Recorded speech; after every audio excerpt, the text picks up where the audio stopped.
Well, my question is actually a more general one. What made you decide to write this as a play, not as a screenplay? As far as the main character, but I think what we discussed on Thursday makes more sense, just making it an ensemble piece and just a take on what's going on in an office setting. And you know, it's not a hard job. It's not, we're not digging ditches. Nobody is saving lives. But you know, anybody who works in an office long enough, you kind of just want to, you know, beat your eyes in. And so I would look at both sides of her, you know, because we have to dispel a lot of myths in our country anyway. This piece is trying to wrap itself around this seeming arbitrariness of immigration. Which brings us back to that early discussion when I got to hear your plans for the play, which I love.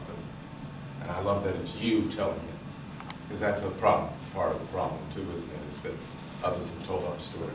But polemic, you know, disputation, you know. Because one of the big problems with a historical play, as I've learned through a lot of trial and error, and everybody here knows, is exposition, and how do you get the exposition through and still keep it active and get the language straight. I think you succeeded. No problem. Join us. You make it sound so simple. Not for me.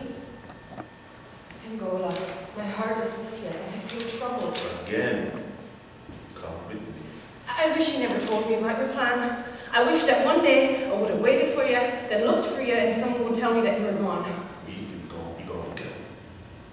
You know, read that book, Wants to Be a Writer, and me too. And I thought it was the greatest thing. And I read it every March.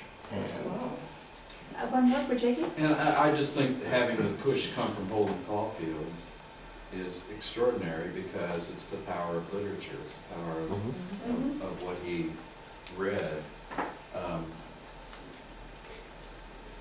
And that this guy is the guy that's coming out and trying to convince him in sort of a counterintuitive way to accept this opportunity.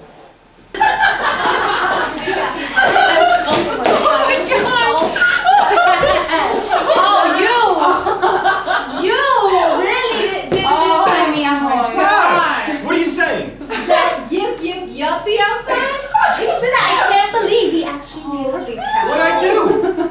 Sure, it's funny, but the seeds have to be planted in that first act that will strengthen the play, that will lead to this second act that I don't think is as problematic as you may suppose. But the question of how are the beginning scenes contribute to the rising action is the question that, since, you know, we've looked at this as a writer's workshop, is the issue that I, you know, am feeling most strongly needs to be addressed. The position, regardless of what that is, that opposing position needs to be articulated with the same eloquence and grace, passion and conviction